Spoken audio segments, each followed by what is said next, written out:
Brought to you by Agilus Diagnostics.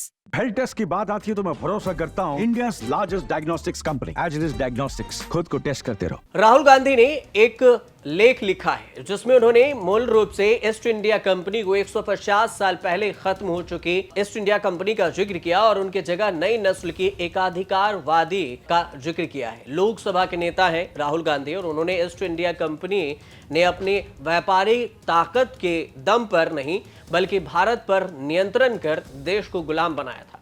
Rahul Gandhi ने कुछ ऐसा ही लेख लिखा है और उन्होंने इस लेख में डिटेल्स में बातचीत की है। इस लेख को सोशल मीडिया पर उन्होंने साझा भी किया। राहुल गांधी ने लिखा है कि ईस्ट इंडिया कंपनी ने हमारे देश के राजाओं को नवाबों के साथ साझेदारी कर उन्हें रिश्वत देकर या फिर डरा धमकाकर इस देश पर नियंत्रण किया। उन्होंने हमारे देश के बैंकिंग, प्रशासनिक और सूचना तंत्र पर नियंत्रण किया और हम किसी देश से अपनी आजादी नहीं हारे बल्कि हमें एक एकाधिकारवादी निगम ने हराया और फिर दमनकारी तंत्र चलाया गया। मूल रूप से ईस्ट इंडिया कंपनी तो खत्म हो गई लेकिन अब भी उसकी जगह पर एकाधिकारवादियों की नई नस्ल ले रही। राहुल गांधी ने इस लेख को केंद्र सरकार पर हमला किया है इस लेख के जरिए और इस लेख में बहुत सारी बातों का जिक्र किया गया है जिसमें पूंजीवादियों का भी समर्थन है। उन्होंने आरोप लगाया है कि इस देश को अब पूंजीवादी लोग ही चलाते हैं। हालांकि उनके इस लेख से ये भी मायने निकाले जा रहे हैं कि राहुल गांधी बिजनेसमैन के खिलाफ नहीं है, जैसा कि वो अपने भाषण में अदानी और पूंजीपति लोगों पर हमला करते दिख रहे हैं।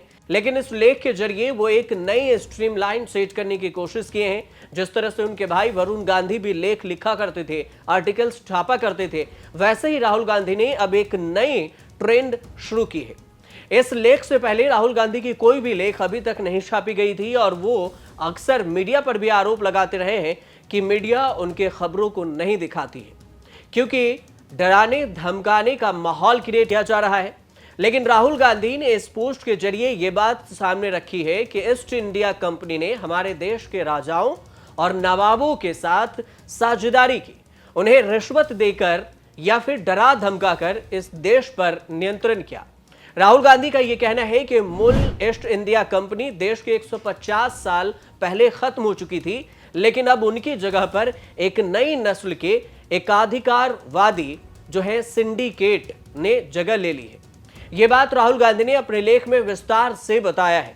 साथ में उन्होंने एग्जाम्पल भी दिया है कि देखिए किस तरह से हमारे देश में कुछ बिजनेस घराने हैं वो कंट्रोल कर रहे हैं देश को। मीडिया संस्थानों में लिखे इस लेख में बताया गया है कि जैसे टाटा, टीसीएस और जोमेटो जैसी कंपनी है, लेंस कार्ड जैसी कंपनी है, ऐसे 100 से ज्यादा कंपनी है जो पहले हमने अपनी सरकार में, यूपीए के सरकार में हमने इसे बढ़ाया लेकिन अभी कुछ ही कंपनियों को सरकार आगे बढ़ा रही है। अपने लंबे चौड़े लेख को उन्होंने इस तरह से बताने की कोशिश की है कि अभी की सरकार किस तरह से 150 साल पहले जो अंग्रेजी हुकूमत थी उसी के तरह काम कर रही है और यहाँ पर सूचना इंफॉर्मेशन पर भी कब्जा किया जा रहा है, बिजनेस पर भी कब्जा किया जा रहा है और सब कुछ ये सब सेट किया जा रहा है एक मोनोपोली के अनुसार से।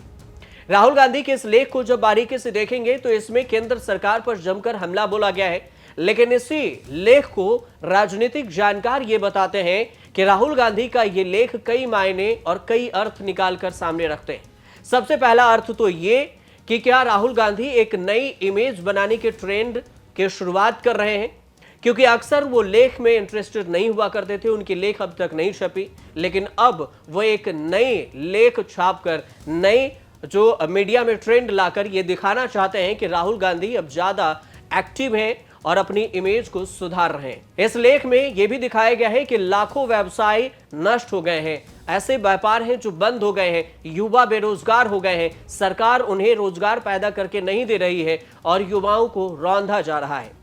इस तरह से एकाधिकार का कब्जा हमारे देश में बढ़ता जा रहा है और नौकरियां खत्म होती जा रही है। युवा योग्यता रखते हैं लेकिन उनके पास नौकरी नहीं है। संपत्ति के लिए कुछ लोग हैं जो इस पर कब्जा जमा रहे हैं।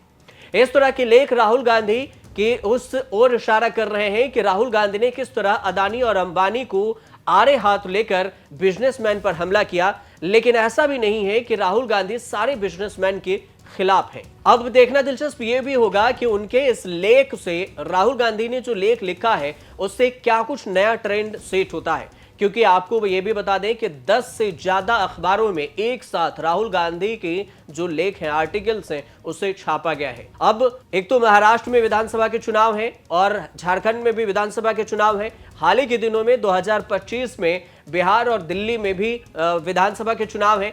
इस सब चुनाव के बीच में एक राहुल गांधी नई ट्रेंड सेट करके लोगों के बीच में एक नई इमेज बिल्डअप करने की कोशिश में लगे हुए हैं। इसका कितना फायदा होगा, यह विधानसभा चुनाव के परिणाम आने के बाद ही पता चलेगा। फिलहाल आप देखते रहिए न्यूज़ तक।